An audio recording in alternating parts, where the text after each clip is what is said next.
இன்னைக்கு அழகழகு சீரியல் வந்து மதி இன்னும் வரலையன்ட்டு அவங்க அப்பா அம்மா வெயிட் பண்றாங்க. அப்ப வந்து மதி வந்து ஃபோன் பண்றாங்க. நான் எங்க வீட்டுக்கே வந்துட்டோம், அவர் வந்து கூப்பிட்டாரு சொல்றேன்னு எதுவுமே சொல்லாம எப்படி போனேன் அப்படின்னு. இல்லம்மா அவர் கூப்பிட்டாரு நான் போயிட்டேன்னா அவங்க அப்பா அம்மாட்ட போய் சொல்றாங்க. ஆனா அவங்க இருக்கிறது தங்குறாரு வீட்டுல. இந்த பக்கம் பார்த்தாக்கா பாக்கியராஜும் மலர பேசிருக்காங்க.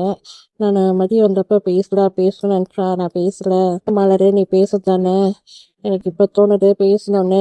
ஆனா அவங்க வீட்டுல என்ன போட்டு என்னன்னு தெரியல அப்படின்ட்டு ரெண்டு பேரும் பேசியிருக்காங்க. அதுக்கப்புறம் மாமியார் வந்து தண்ணி கொடு அப்படின்னு வந்து கேட்குறாங்க. அப்புறம் பாக்கியராஜ் பார்த்தோன்னே அழுகுறாங்க. மான மரியாதை போட்டு அந்த இன்ஸ்பெக்டர் என்னென்ன சொன்னான்னு தெரியுமா பாக்கியராஜ். இந்த பக்கம் அவங்க அப்பா சோகமா உட்காந்துக்கிறாரு. என்ன பார்த்தீங்கன்னா அவங்க அப்பா ஒரு பக்கம் புலம்பு அழுகுறாரு. சரி பக்கம் பக்கத்துல என்ன சொல்லுவாங்க, எல்லாமே போச்சு ஸ்டேஷன் நாங்க மிச்சதே இல்லை இப்போ இவனால நிப்பா அப்படின்ட்டு அவங்க அப்பாவும் அழுகுறாரு.